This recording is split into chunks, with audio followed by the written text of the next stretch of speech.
You're listening to the Cyberwire Network, powered by N2K.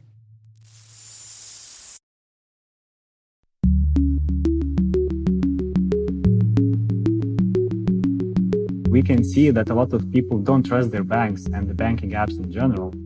Hello, everyone, and welcome to Caveat, the Cyberwire's privacy, surveillance, law, and policy podcast. I'm Dave Bittner, and joining me is my co-host, Ben Yellen from the University of Maryland Center for Health and Homeland Security. Hello, Ben. Hello, Dave. On this week's show, Ben discusses a key appeals court case on cell site location information tracking. I take a look at the Biden administration's broadband proposals and why they're giving cable companies heartburn. And later in the show, my conversation with Marijus Briedis from NordVPN. We're going to be looking at their 2021 Online Banking Privacy Trends Survey. While this show covers legal topics and Ben is a lawyer, the views expressed do not constitute legal advice. For official legal advice on any of the topics we cover, please contact your attorney. This episode is brought to you by Palo Alto Networks, the leader in cybersecurity. As AI-driven attacks increase, organizations can't afford to have network security that's stuck in the past. Discover how Palo Alto Networks can help you predict what's coming and proactively secure against it with a zero-trust, AI-powered network security platform built to secure whatever, whenever, wherever. To learn more, visit paloaltonetworks.com/network security platform.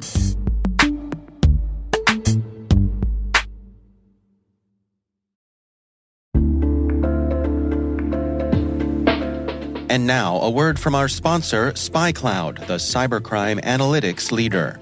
SpyCloud disrupts cybercrime by telling you what criminals know about your business and your customers, so you can take action to prevent ransomware, session hijacking, account takeover, and online fraud.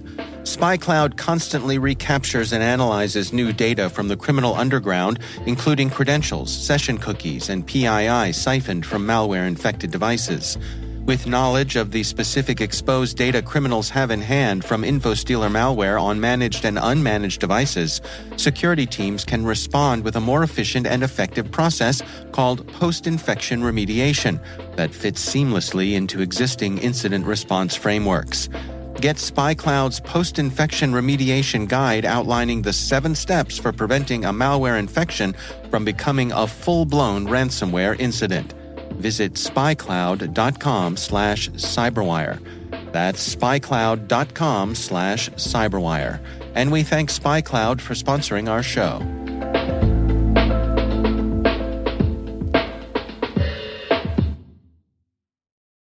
All right, Ben, we've got some good stories to share this week. Why don't you start things off for us? So my story comes from a usual suspect. Don't roll your eyes, but I saw it on Professor Oren Kerr's Twitter feed over the weekend. The secret object of your affection, right? Yes. So at some point we will send him royalties, although I'm sure the University of California, Berkeley has taken care of him financially. Yes. But he alerted me to a really interesting case coming out of the United States Court of Appeals for the Seventh Circuit. Out in the Midwest. And this relates to real-time tracking of cell site location information. So it's a criminal case. The criminal defendant is a guy by the name of Rex Hammond, and he committed a bunch of armed robberies in the Midwest, Michigan and Indiana. And this is actually a pretty great detective story if you want to get into it. But basically, he left his weapon behind at one of the stores that he decided to rob. They traced the weapon to the seller. The seller said that he sold the weapon to this guy, Mr. Hammond, and using that information and matching up a description of his car, they were able to figure out who he was. So they obtained historical cell site location information to determine that he had been present at many of these robberies, but they didn't know where he was at the time they obtained that information. So they asked AT&T, his provider, to give them real-time cell site location information to have his phone ping or to track his phone's pinging off cell towers to determine his real-time location. And it turns out that he was in Indiana and was tracked down by local police and arrested, prosecuted. He was charged with federal crimes related to firearms possession. Wow. So he's convicted. He's going away for a long time. He is appealing on the grounds that this search of his cell site location information, particularly the real-time cell site location information, is an unconstitutional violation of the Fourth Amendment. It was a warrantless search. That was my next question. Did they get a warrant? They did not get a warrant. They used a couple of different statutory authorities under Section 2703 of the Stored Communications Act. So there was no warrant. What Mr. Hammond is arguing is that this case is similar to Carpenter v. United States. And in that case, the Supreme Court held that long-term collection of cell site location information is unacceptable under the Fourth Amendment in the absence of a warrant. And what he's saying here is the collection of my cell site location information is akin to that type of long-term surveillance we saw in Carpenter. So there's kind of a disagreement among scholars about how to interpret Carpenter. Some, including Professor Kerr, think that what Carpenter should stand for, at least, is that anytime the government wants to use cell site location information, it is of a particular type that it should require a warrant. Just that nature of data collection is invasive enough that it should acquire a warrant. The government and other scholars basically think it all depends on how much data is being collected and how long the defendant was being surveilled. And the Court of Appeals here ended up agreeing with the government's perspective. They have upheld the conviction, basically saying that this type of warrantless collection was not a violation of the Fourth Amendment. And they distinguish it from Carpenter in a couple of ways. For one, in Carpenter, the cell site location information was collected over a period of at least 7 days, probably longer, maybe up to a month. And here, the real-time collection only happened for about 6 hours. So there is sort of a duration difference in the type of collection. The other is that, and this is a really interesting distinction, they only tracked him on public roads. So at the time that they were surveilling him through the use of cell site location data, so for those 6 hours, he was in public places. He was out on public roads. He wasn't in somebody's home. He wasn't in his own home. He wasn't trying to conceal himself. And there's a Supreme Court precedent in the case of Knotts v. United States that the government doesn't need a warrant to track you on public thoroughfares, places where you are viewable to law enforcement, potentially. Right. So that's the government's argument here, that this is basically a Knotts case instead of a Carpenter case. Interesting. So it's a really interesting disagreement. I tend to come down with Professor Kerr and other scholars who think you have to draw a bright line. If you're going to say that long-term 7-day cell site location information surveillance would violate the Fourth Amendment, then I think that should per se mean something about all cell site location information collection. Because otherwise it gets into this very blurry line drawing exercise where you don't know, we know a week is sufficient, but we don't know whether 6 hours is sufficient. So what's the cutoff? And I think that's just a really difficult standard to try to adhere to. I have a couple of thoughts and questions for you here. First of all, does it make any difference that when it came to the cell site information, they were not out on a fishing expedition? They had a good sense for who their man was based on other information. They had the gun. They had the person who sold the gun to him. So they had this other information. They were looking for the cell site information initially, basically for confirmation. We think this is our guy. Hey, can you tell us, was this guy at these locations? To me, that's different than them saying, hey, who was at these locations? We have no idea who our man is. Yes, there is a difference, but I don't think the information they had was necessarily enough to establish probable cause, which is the standard to obtain a warrant. What they did have certainly was reasonable suspicion, which is the standard to acquire this information via subpoena through the Stored Communications Act. So there is that distinction. They certainly suspected that this guy had committed the robberies, but they did not have hard and fast proof.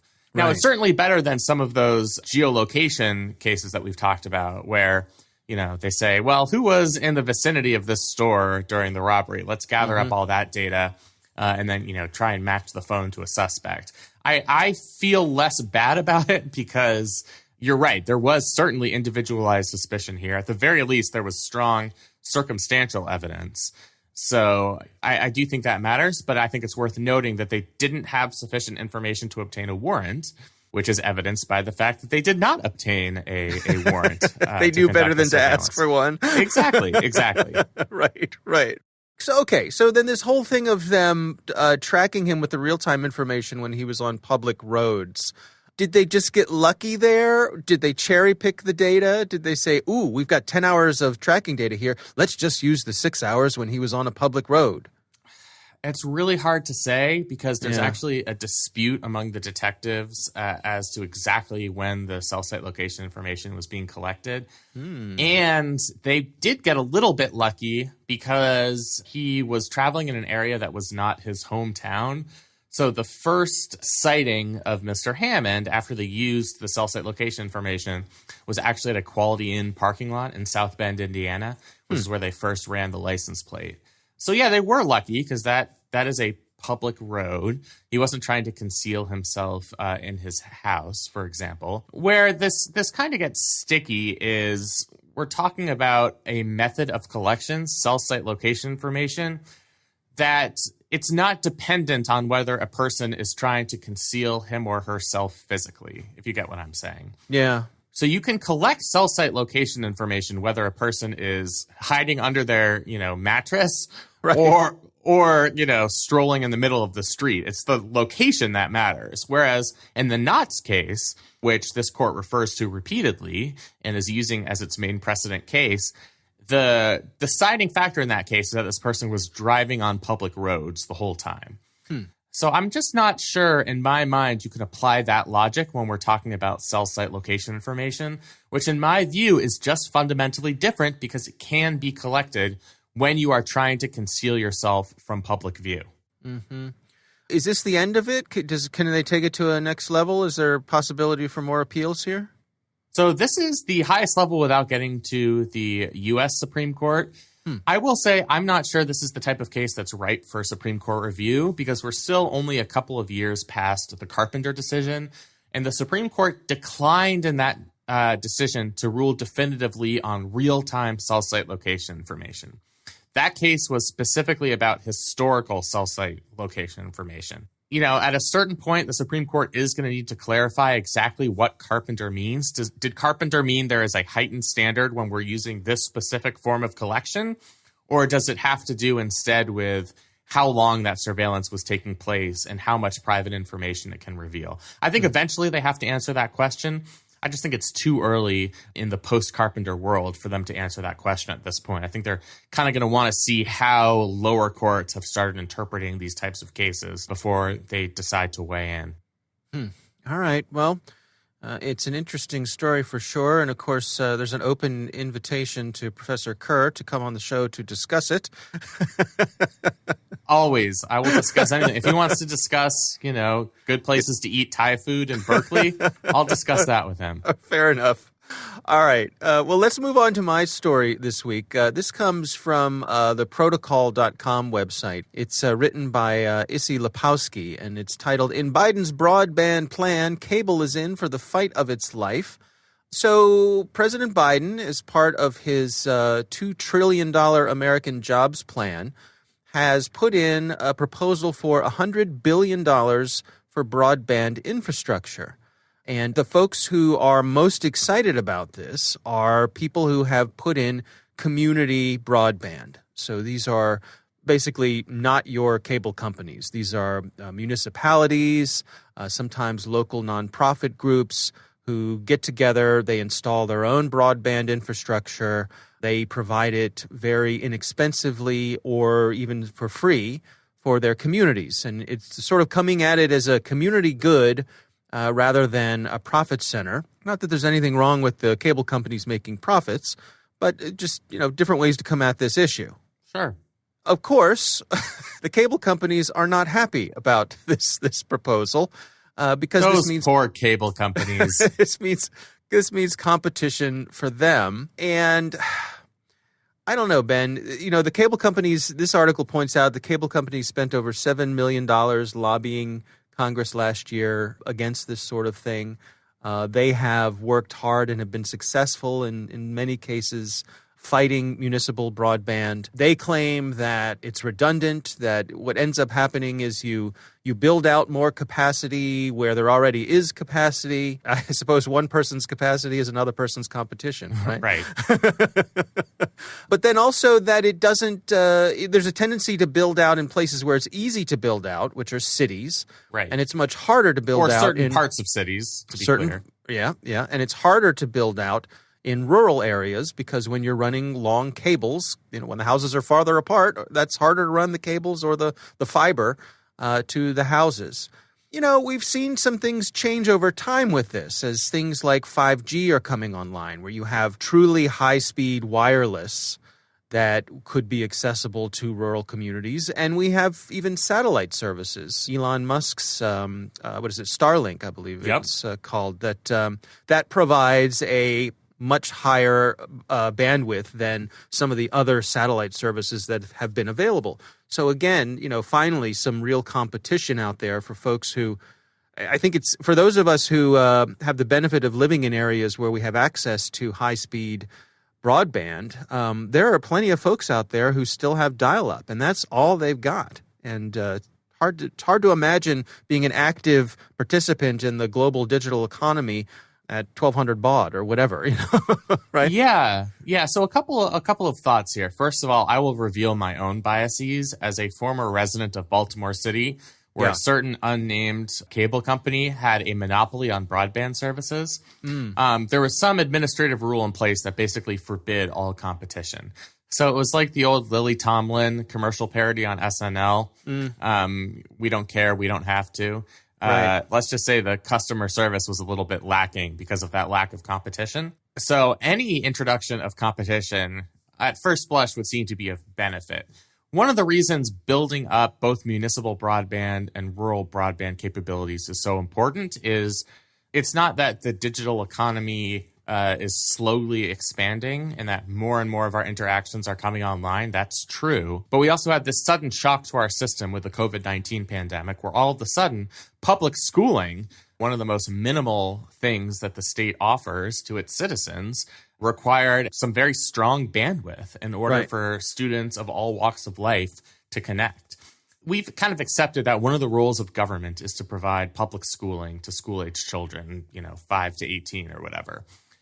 In order to make that a reality during the pandemic era, we need to supplement that with strong broadband, particularly in rural areas and parts of cities where it might not be profitable to set up such a robust network. So I think there's certainly a public interest beyond just simply trying to screw over these cable companies. I can understand why they're as gratifying as that may be. Right. And, as much as the next guy, I'd like to own, metaphorically own some of these cable companies. I just want to point out, too, that, they're an easy target, but boy, I mean, they've earned it, right? Everybody's heart sinks a little bit when they have to make a phone call to their cable company or nobody looks forward to any of those interactions. They have 100% earned their reputation of being difficult to deal with and providing lackluster service.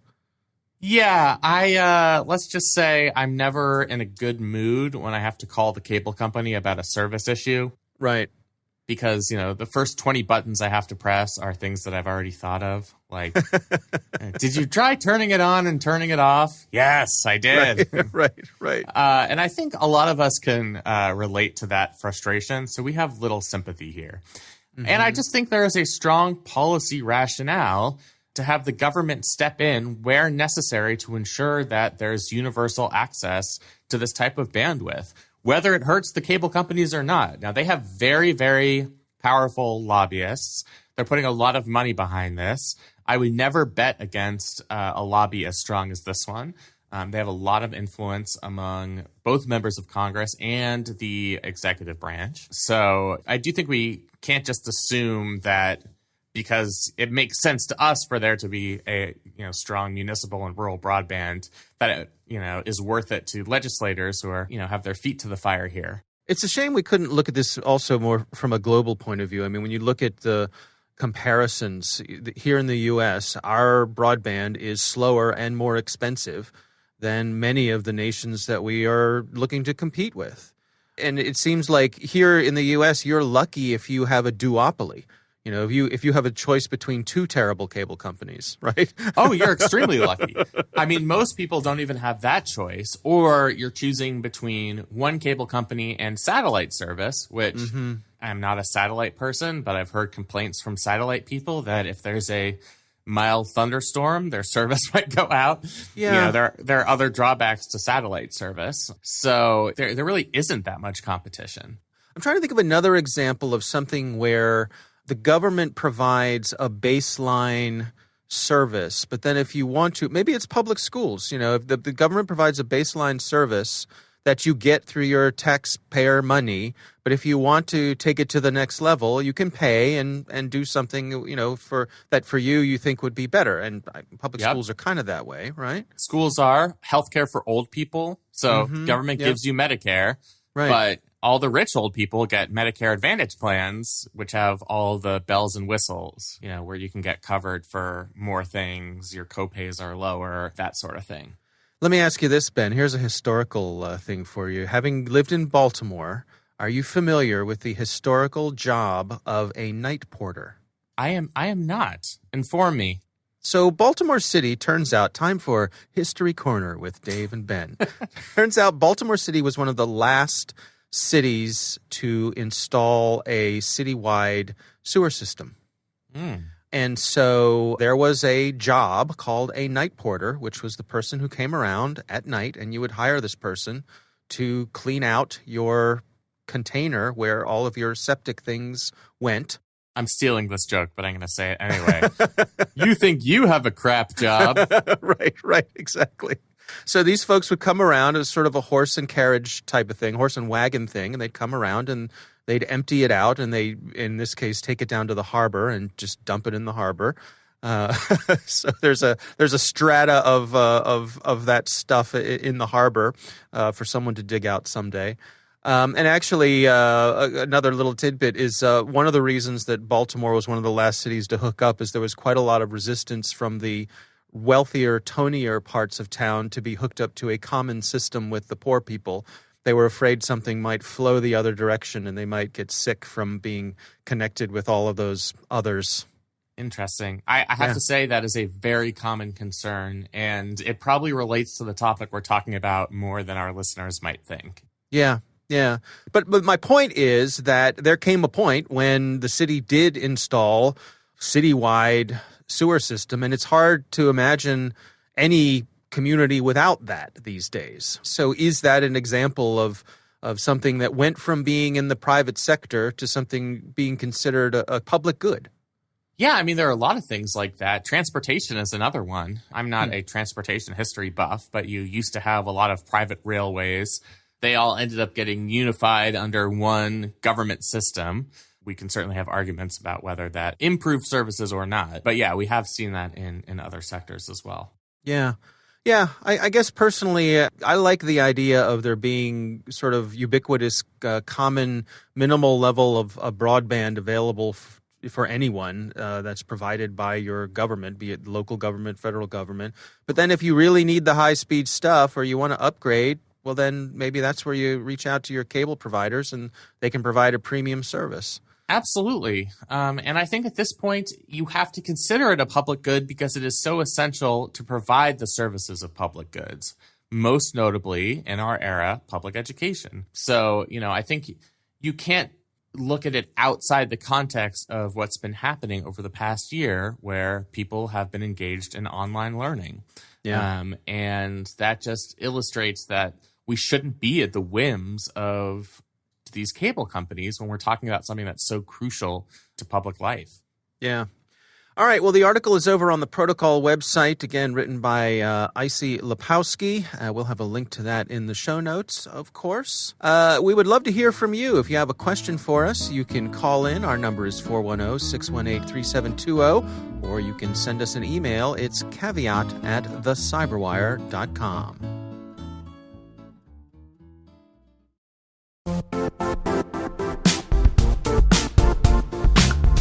Now, a word from our sponsor, the Johns Hopkins University Information Security Institute, currently seeking qualified applicants for its innovative Master of Science in Security Informatics degree program. Study alongside world-class interdisciplinary experts and gain unparalleled educational, research, and professional experience in information security and assurance.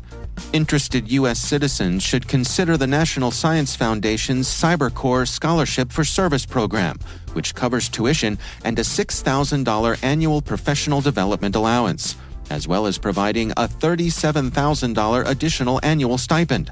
Apply for the scholarship and the fall semester by March 1st. Learn more at cs.jhu.edu/MSSI.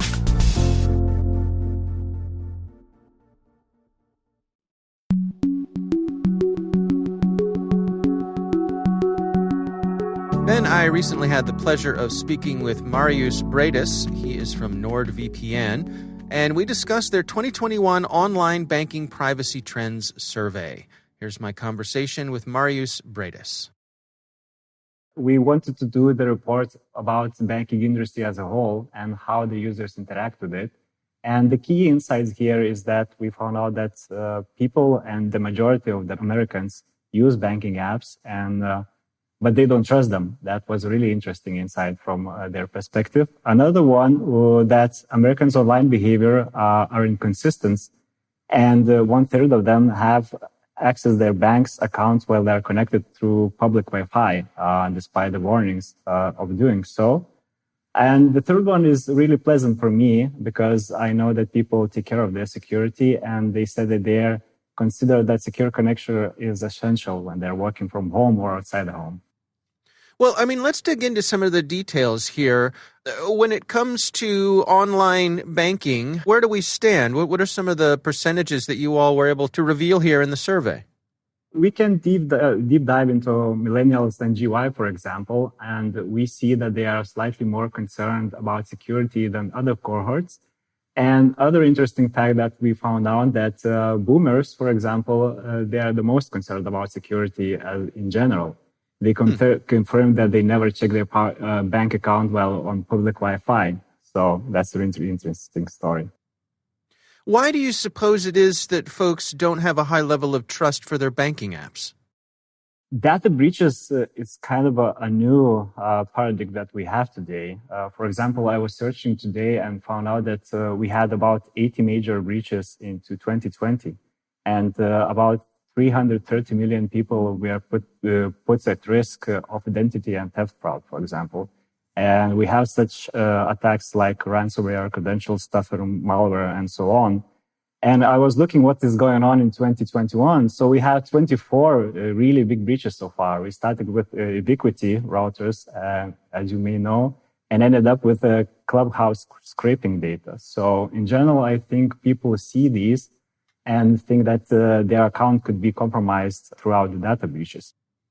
Yeah, it was fascinating to me that one of the things that your research revealed here was that a lot of people are out there. They're checking their bank accounts every day for potential bad actions. Yeah, I use my banking app every day, and usually I'm not so much into checking about the breaches every day. I use automated tools. But we can see that a lot of people don't trust their banks and the banking apps in general. That was a fascinating fact for me, too. Let's talk a little bit about this notion of where we stand when it comes to public Wi-Fi. I mean, one of the things the report points out is that a lot of folks are still doing things like their online banking with public Wi-Fi. Can you describe to us why is this an issue? I would imagine that, if you're creating a banking app these days, you must be using some sort of encryption between the app and the bank. So what are we putting at risk here? Yeah, of course. When you're creating a banking app or neo fintech app or whatever it would be these days, you are making sure that you have at least TLS connection to the server, to the backend, right? But when you are on the public Wi-Fi, you never know what's going on with your traffic in there. You know that it's encrypted, but for example, nowadays these apps are still not using DNS over HTTPS or DNS over TLS. They're not encrypted their DNS traffic. So it's really easy for attacker, especially if they have the root privileges of the router to see when you are using your banking app and conduct various attacks on it.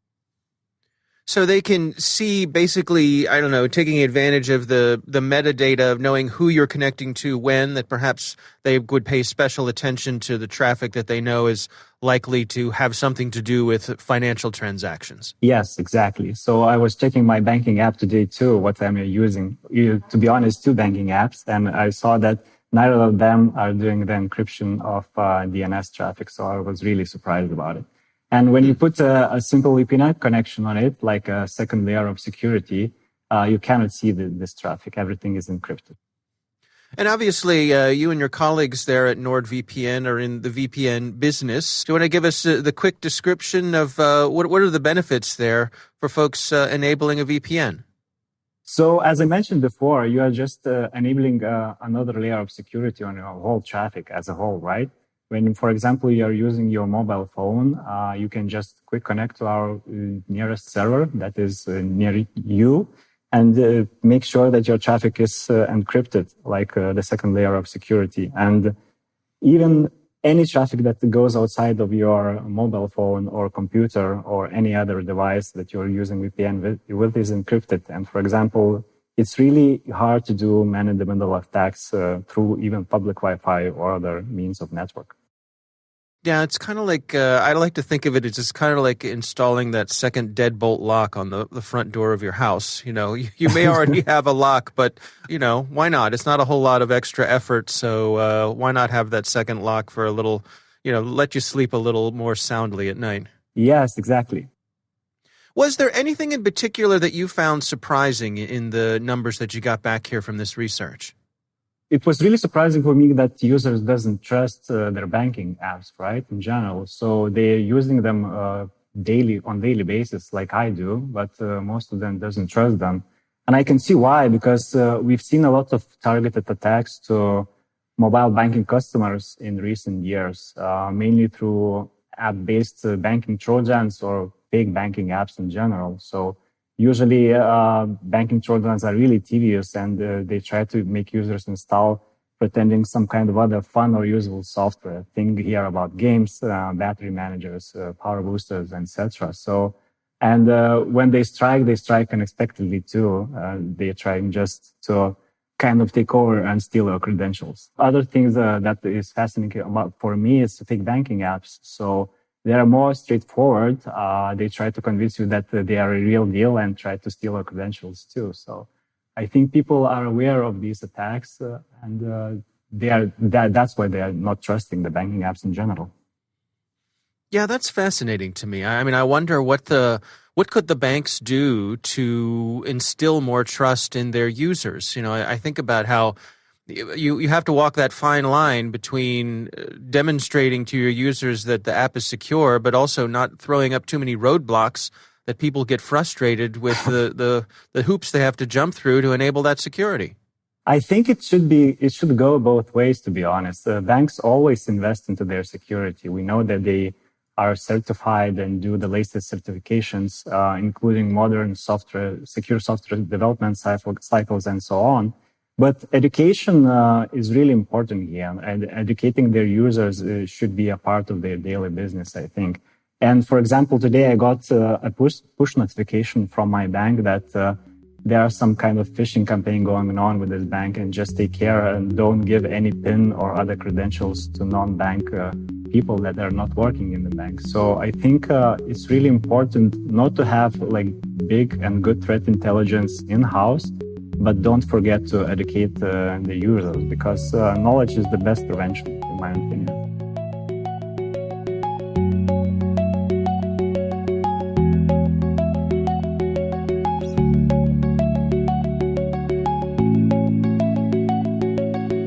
Ben, what do you think? It's a really interesting interview. One of the things that you brought up, which I think is so important in all of these considerations, is the balance between having these extra security measures and convenience. Because for most people, you might reach a point where these extra security measures become such an annoyance that they opt for some sort of application that doesn't have any security features.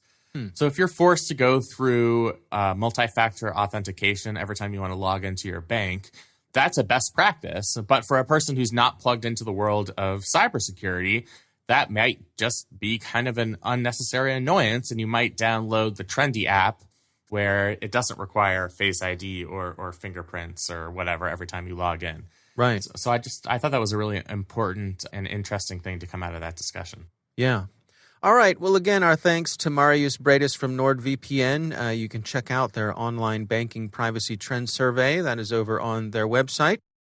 That is our show. We want to thank all of you for listening. The Caveat podcast is proudly produced in Maryland at the startup studios of Data Tribe, where they're co-building the next generation of cybersecurity teams and technologies. Our senior producer is Jennifer Iben. Our executive editor is Peter Kilby. I'm Dave Bittner. And I'm Ben Yellen. Thanks for listening.